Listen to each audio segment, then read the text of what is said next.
మీ business ఏదైనా మీ ఊర్లో promotion చేయాలంటే అది సుమన్ టీవీతోనే సాధ్యం. ఇప్పుడే సంప్రదించండి. పవనాశన పీఠాయ గౌతమి తీరవాసనే శ్రీమద్ ధర్మపురీషాయ శ్రీ నృసింహాయతే నమః. లక్ష్మీ నృసింహ నవరాత్రాల్లో అంతర్గతంగా ఈ రోజు 5వ రోజు అనాదిగా వస్తున్నటువంటి ఆచార సాంప్రదాయాలను అనుసరించి గత 4 రోజులు సహస్ర కలశాలని వర్ణ అనువాకాలతో మంత్రించి 5వ రోజు ఈ స్వామివారి జయంతి వేడుకల్లో సహస్ర ఘటాభిషేకం నిర్వహించుకోవడం అనేది అనాదిగా వస్తున్నటువంటి సాంప్రదాయం.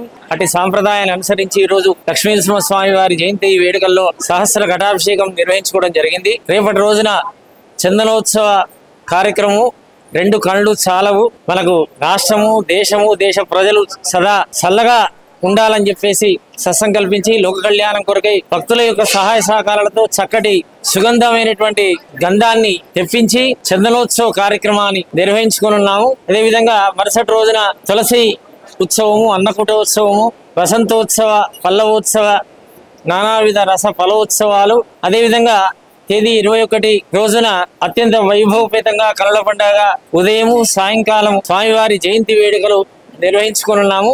ఇటు జయంతి వేడుకల్లో స్వామివారిని దర్శించడం ద్వారా సకల అరిష్టాలను కూడా నివారణ జరిగి ఐశ్వర్యాన్ని పొందవచ్చు. ఈ అవకాశాన్ని భగవద్బంధులు వినియోగించుకొని సదా మనందరిని కూడా లక్ష్మీ నృసింహుడు చల్లగా కాపాడాలని చెప్పి ప్రార్థిస్తూ సర్వే జన సుఖినో భవంతు.